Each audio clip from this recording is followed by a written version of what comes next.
kekuatan besar tidak membuat mereka gentar dan takut? Berguguran satu persatu malah menambah semangat mereka. Di antaranya mereka paham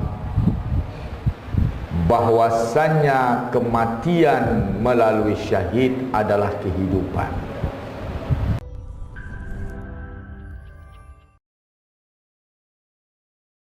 Assalamualaikum warahmatullahi wabarakatuh.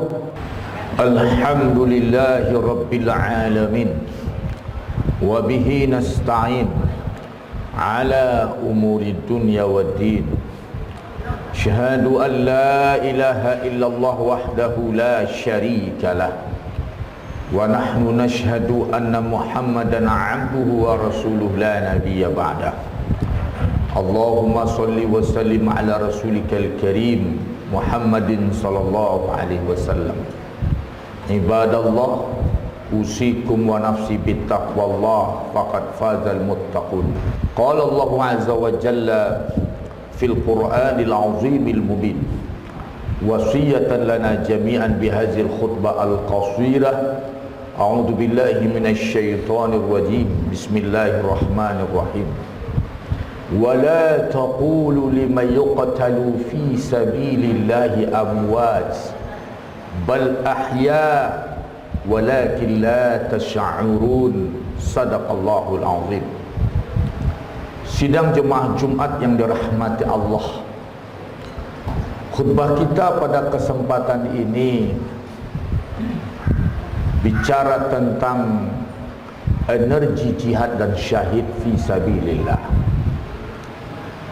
Allah subhanahu wa ta'ala berfirman, A'udzu billahi minasy syaithanir rajim. Bismillahirrahmanirrahim. Wa la taqulu liman yuqtalu fi sabilillahi amwat. Jangan sekali-kali kalian mengatakan orang yang terbunuh di jalan Allah itu mereka mati. Bal ahya, tapi mereka hidup. Walakin la tash'urun, tapi kalian tidak memahaminya. Sidang jemaah Jumat yang dirahmati Allah, terkait dengan kesedihan umat Islam terbunuhnya pimpinan salah seorang petinggi Hamas sekaligus wakil pemerintahan Palestina di Gaza. Ternyata hal itu tidak mematahkan, melemahkan semangat pejuangnya.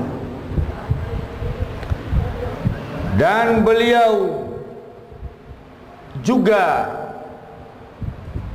tidak gentar dengan berbagai warning. Energi apa yang ada pada mereka? Maka ini perlu jadi kajian kita. Kenapa kekuatan besar tidak membuat mereka gentar dan takut?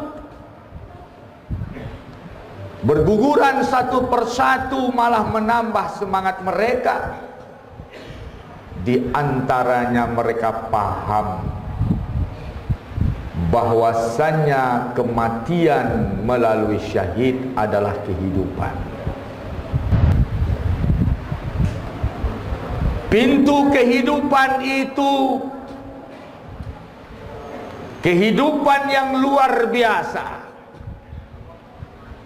adalah kematian di dalam membela agama Allah. Wala taqulu liman yuqtalu fi sabilillahi amwat. Al-Baqarah, surat Al-Baqarah. Jangan kalian katakan orang yang terbunuh di jalan Allah tidak mati, tapi terbunuh. Jangan kalian katakan orang yang terbunuh. Allah tidak menyebutkan. Jangan kalian katakan orang yang mati, tapi Allah sebut terbunuh. Kenapa? Karena Allah ingin membantah kematiannya.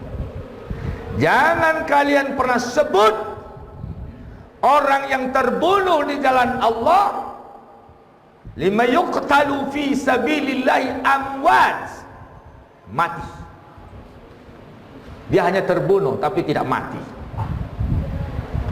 Dia hanya terbunuh tapi tidak mati. Sementara kita yang hebat hari ini nanti semuanya mati, sedangkan mereka tidak mati.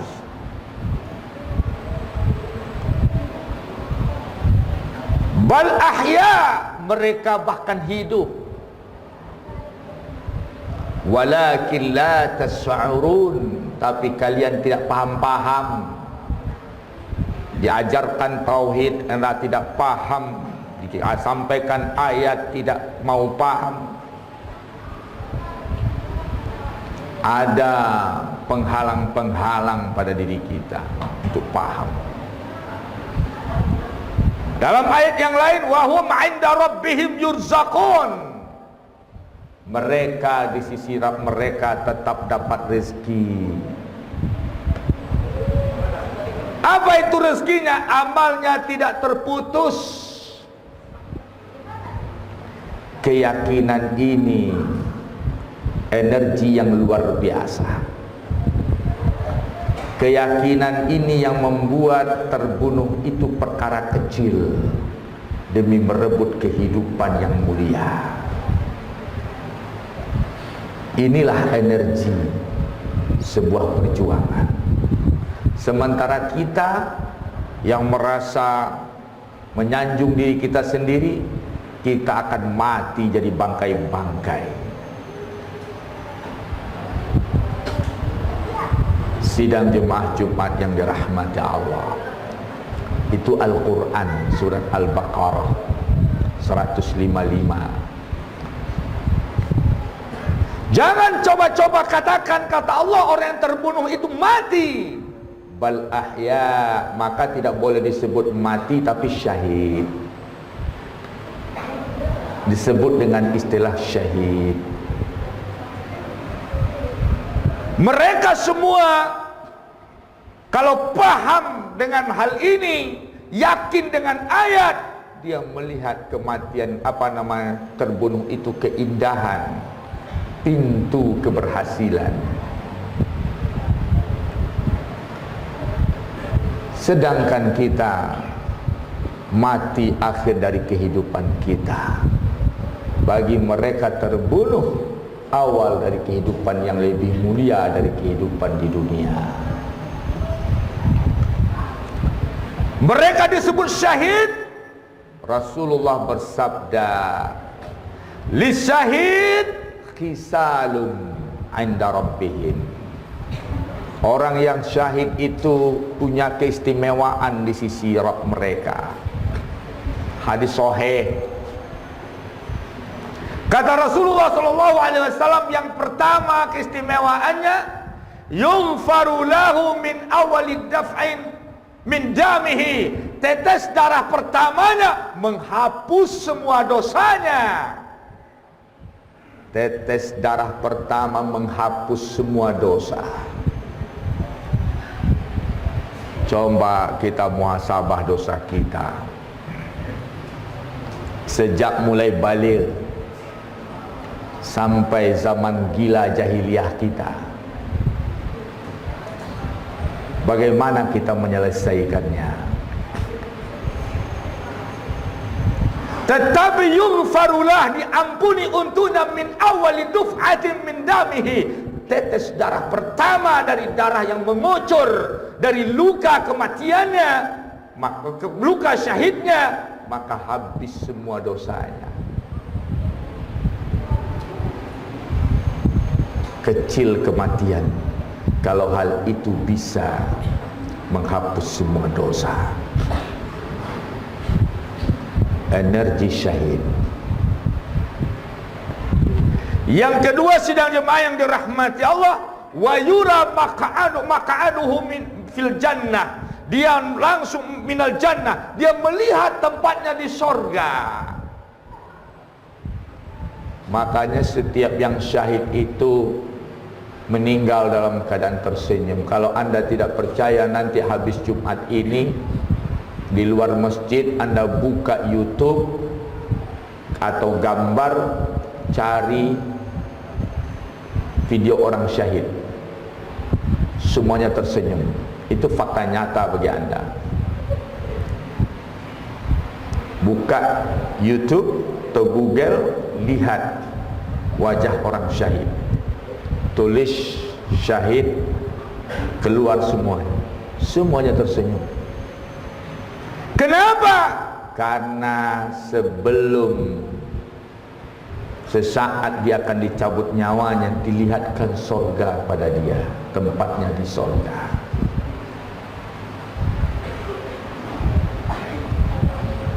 Itu fakta. Boleh anda lihat nanti. Mereka semua akan merasakan ringannya sakaratul maut seperti dicubit saja. Kenapa? Karena rasa sakitnya hilang ketika nyawanya dicabut, diperlihatkan sorga kepadanya, hilang sakitnya maut. Anda tidak percaya? Anda ingat kisah Nabi Yusuf. Wanita-wanita dikasih buah, dikasih pisau, dilewatkan Yusuf alaihi salam dengan wajah yang tampan.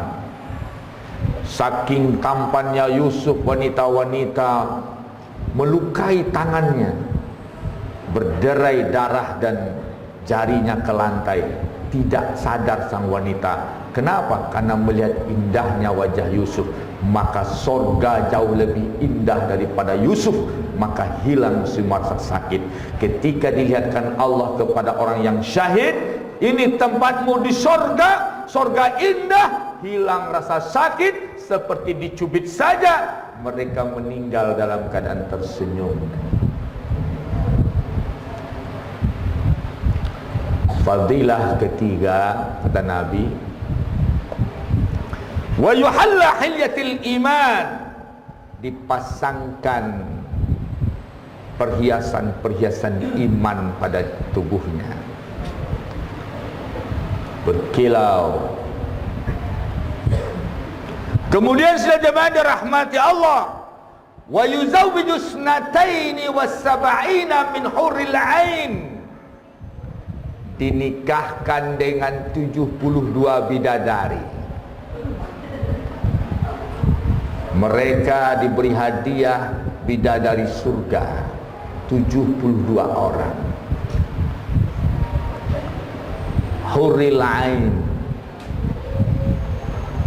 Makanya sidang jemaah yang dirahmati Allah, Abdullah Al-Khurasani meriwayatkan hadis Rasulullah sallallahu alaihi wasallam. Katanya ketika seorang pejuang menaiki kudanya, menghunus pedangnya, maka ketika itu sang huril aini di surga langsung bersolek. Dia memakaikan pakaian indahnya, pakaian surganya. Kemudian ketika itu dia pun menaiki kuda-kuda surganya, dipakaikan pelana-pelana yang bertabur permata. Kemudian dia juga mengendarai kudanya, mengiringi apa-apa gerakan pertempuran sang peminang bidadari atau sang pejuang. Kemudian ketika sang pejuang terbunuh syahid, maka dia berkata, selamat tinggal bagimu dunia, dan selamat engkau dinikahkan dengan huril ain, dan kami menunggumu di sini sebagai pinanganmu. 72 bidadari.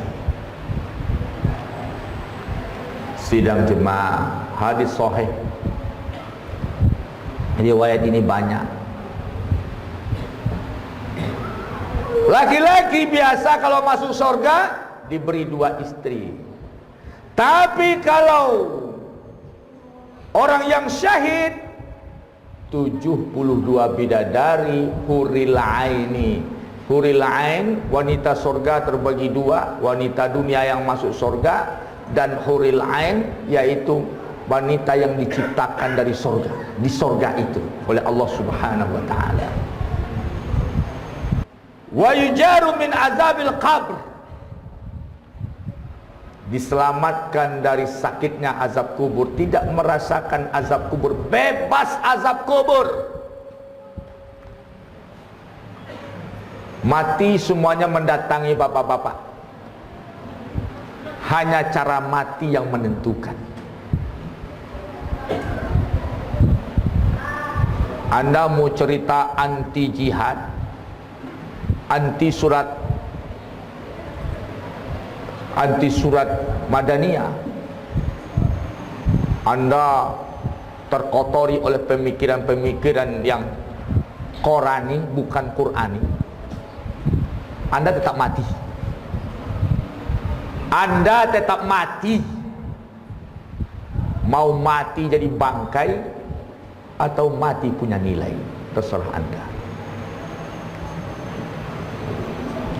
Sidang jemaah Jumat yang dirahmati Allah, selamat dari azab kubur. Luar biasa. Azab kubur, ketika mayit dimasukkan ke dalam kubur, kuburan berkata, tadhaku fi zahri wasatabaki fi batani. Dahulu engkaulah yang tertawa sombong di punggungku, hari ini kau menjerit dalam perutku. Dahulu engkau yang berjalan sombong di punggungku, hari ini hina di perutku. Kalau kau orang soleh, aku berubah jadi taman sorga.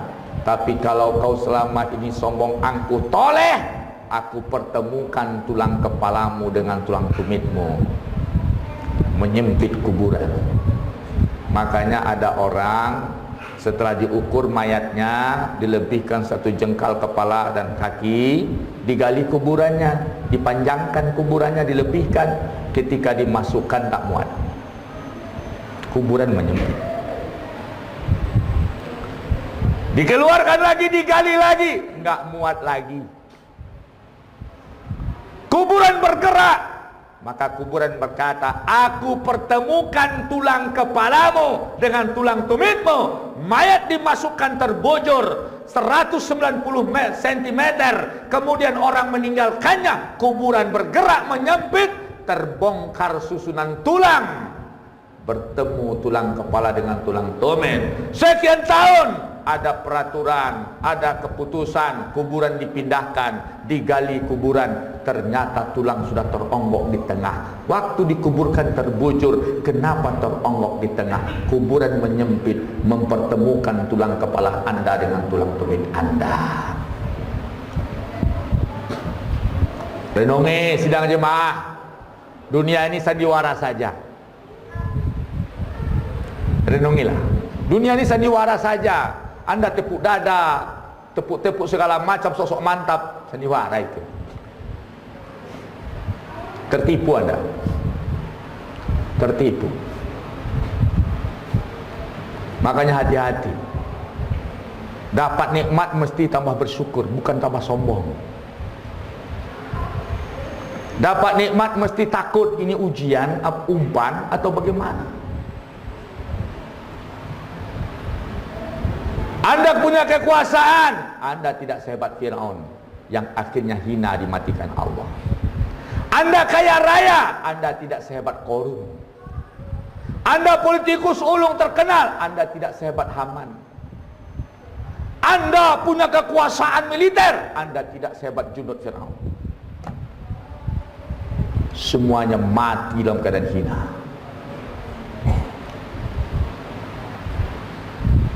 Sidang jemaah, selamat dari azab kubur, wa ya'manu min fazi'il akbar, dia selamat ketika dari ketakutan ketika sangkakala ditiup kiamat, hari berbangkit. Semua orang ketakutan, pingsan. Dilihat ada yang dibawa di tiang aras, sudah duluan. Siapa mereka? Para syuhada. Nyaman saja, aman saja, selamat. Kemudian dipasangkan di kepalanya tajul wiqar, mahkota syuhada. Kemudian sidang jemaah, dia bisa merekom 70 keluarganya yang disukainya untuk masuk surga. Diberi Allah kehebatan merekomendasi 70 orang keluarga untuk masuk surga. Inilah rahasia orang-orang di Palestina tidak pernah merasa takut dengan kematian. Mereka bergembira dengan syahid. Ini baru beberapa hadis, ratusan hadis sahih. Inilah energinya sidang jemaah. Maka para sahabat yang dirahmati Allah, luar biasa. Ketika Rasulullah SAW terdesak dalam perang Uhud, maka ketika itu Mus'ab bin Umair, anak bujang yang belum menikah, mengejar syahid. Dilihatnya Rasulullah hampir terbunuh, maka diambilnya bendera yang ada dekat Rasulullah, dibawanya lari. Musuh mengira Rasulullah yang lari membawa bendera, maka beralih kejaran musuh Allah Subhanahu wa taala kafir Quraisy. Dikejarnya Mus'ab bin Umair, selamat Rasulullah sallallahu alaihi wasallam terbunuh. Dikibarkan bendera dengan tangan kanannya, dipotong tangan kanannya. Dikibarkan bendera dengan tangan kirinya, ditebas tangan kirinya.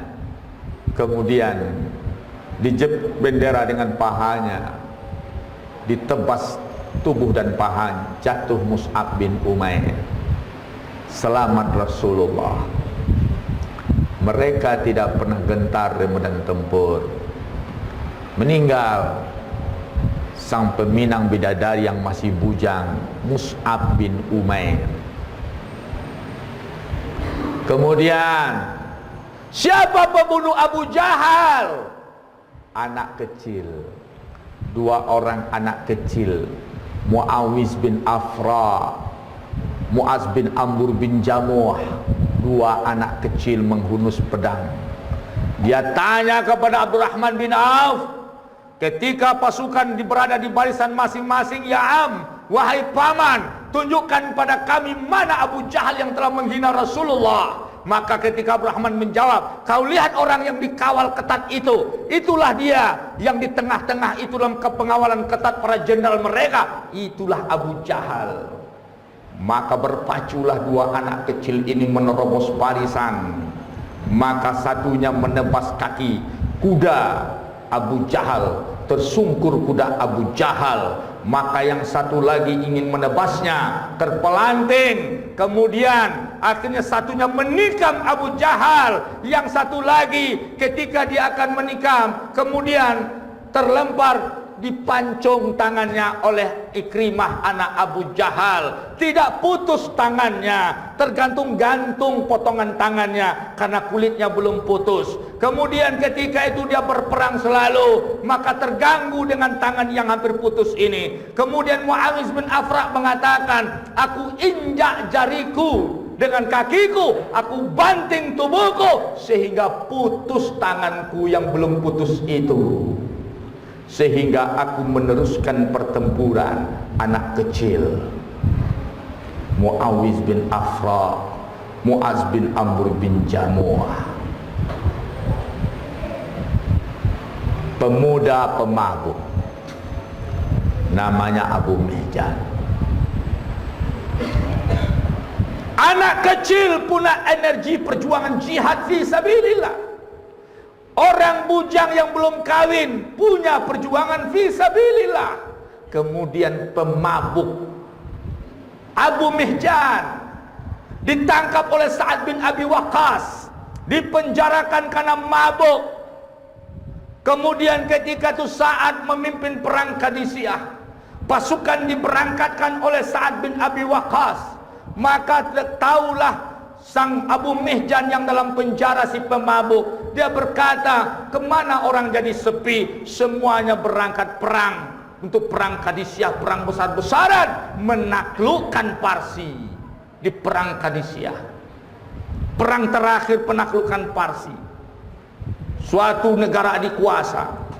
Maka ketika itu dia meminta, kalau begitu bolehkah aku melakukan kebaikan sebagai catatan terakhir dalam hidupku? Tolong lepaskan aku, wahai istri Sa'ad bin Abi Waqqas. Sang istri mengatakan, tidak mungkin, aku tidak punya kebijakan. Itu kebijakan Sa'ad bin Abi Waqqas. Akhirnya dia merengek terus, dan kemudian bersyair semalaman, membuat menangis orang mendengarnya. Katanya, dulu aku selalu melakukan hal-hal yang tidak memuliakan diriku, namun ada kemuliaan yang terbentang di hadapanku. Andaikan kau bermurah hati, aku merubah catatan hidupku.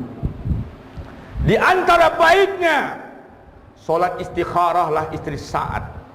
Dia berkata, wahai istri Sa'ad, beri aku kesempatan untuk ikut membela agama ini, walaupun aku seorang pemabuk. Aku ingin perbaiki catatan hidupku.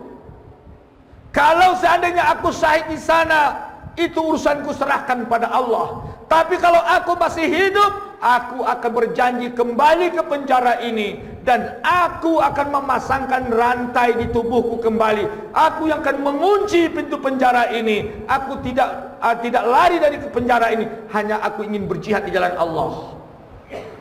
Dilepas oleh istri Sa'ad. Langsung dia berangkat naik kuda tanpa pelana. Dia tidak mengambil perlengkapan perangnya ke rumahnya. Dia hanya langsung ke medan tempur dengan kuda seadanya. Sampai di tempat perang Qadisiyah, pasukan sedang amburadul. Saat cedera, pasukan tidak terurus, hampir kalah porak-poranda. Maghrib datang, gelap sudah. Maka muncul ketika itu Abu Mihjan. Abu Mihjan langsung menerobos musuh, barisan ring satu musuh. Dia ingin memberikan catatan kehidupan yang mulia dari hidupnya, menutupi, menghapus catatan hinanya sebagai seorang pemabuk. Maka ketika itu barisan musuh porak-poranda, pasukan terbawa oleh semangat perjuangannya. Maka saat demi saat, maka berada pasukan di bawah komando Abu Mihjan. Orang berkata, Allah kirim malaikat menyelamatkan Islam. Ada yang mengatakan ini Hisam. Bukan, Hisam sudah syahid. Siapa ini? Maka ketika itu Sa'ad bin Abi Waqqas melihat Abu Mihjan berkelebat. Ini Abu Mihjan, tapi dia dalam penjara, tidak mungkin. Pasukan di bawah kendali Abu Mihjan. Dini hari, pasukan Islam di bawah komandonya menghancurkan pasukan musuh. Perang Qadisiyah dimenangkan di bawah pimpinan seorang pemabuk. Berakhir kekuatan Parsi, tamat sampai hari ini di bawah pimpinan komando seorang pemabuk Abu Mihjan. Tumbang Parsi yang menjadi sejarah dunia. Hebatnya tentara mereka dalam syair-syair militer, seperti hebatnya tentara Parsi, berakhir sudah.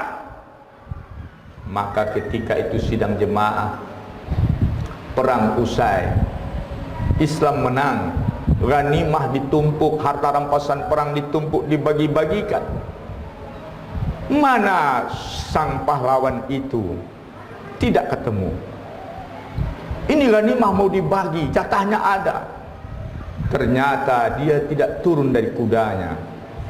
Dia kembali menepati janjinya, langsung pulang menuju penjara. Badan berlumuran darah, luka di mana-mana.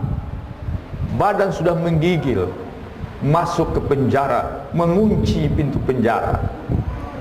Merantai tangan dan kakinya, dipasang sendiri. Meringkuk sampai pagi tanpa pertolongan siapapun. Darah selalu mengalir di tubuhnya. Pulanglah Sa'ad dengan genderang kemenangan. Disambut sang istri. Dia apa yang telah Allah lakukan untukmu? Kita dimenangkan Allah. Kita hampir kalah, dikirim seorang pahlawan. Ada yang mengatakan malaikat, ada yang mengatakan Hisam. Tapi aku melihat dia mirip Abu Mihjan. Sedang Abu Mihjan di penjara, langsung sang istri yang takut dimarahi suami mengambil kebijakan melepaskan orang yang di penjara. Bukan kewenangannya, ketakutan, dirangkul sang suami. La huwa Abu Mihjan. Dia benar Abu Mihjan, wahai suamiku. Maafkan aku telah lancang melepaskannya, karena dia berjanji kalau dia syahid serahkan urusannya kepada Allah. Kalau dia masih hidup dia akan kembali ke penjara. Dia yang memasang rantai di tangan dan kakinya. Dia akan mengunci pintu penjara. Terkejut suaminya. Dia Abu Mihjan. Aku yakin dia Abu Mihjan. Mana dia? Dia dalam penjara tanpa perawatan. Karena kami wanita tidak mungkin merawatnya. Kami bukan muhrimnya. Maka ketika itu langsung Sa'ad bin Abi Waqqas lari ke penjara. Dilihat Abu Mihjan meringkuk tidur di penjara kesakitan. Dibuka pintu penjara, dipeluk Abu Mihjan, dipeluk, didudukkan. Kemudian dia berkata, wahai Abu Mihjan, engkaulah pahlawan Qadisiyah. Dengarkan olehmu Abu Mihjan, mulai hari ini aku berjanji, aku tidak akan pernah lagi memenjarakan engkau. Aku bebaskan engkau, wahai Abu Mihjan. Abu Mihjan berkata, ya Sa'ad, aku juga berjanji, Allah saksinya, mulai hari ini aku tidak akan pernah lagi mabuk dan meminum yang terlarang.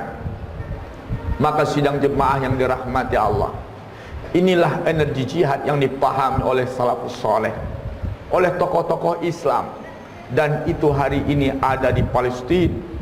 Allah titipkan Al-Aqsa kepada mereka, bukan kepada kita. Karena kita ini bukan, tidak layak sama sekali untuk menjaga Al-Aqsa. Fa'tabiru ya ulil absar la'allakum turhamun. Alhamdulillahi rabbil alamin. Asyhadu an la ilaha illallah wa asyhadu anna Muhammadan abduhu wa rasuluhu la nabiyya ba'd. Ibadallah, usikum wa nafsi bitaqwallah, faqad fazal muttaqun. Qala Allah azza wa jalla fil Qur'anil azimil mubin. A'udzu billahi minasy syaithanir rajim. Bismillahirrahmanirrahim. Wal 'asri innal insana lafi khusrin illa allazina amanu wa 'amilus shalihat wa tawassaw bil haqq wa tawassaw bis sabr.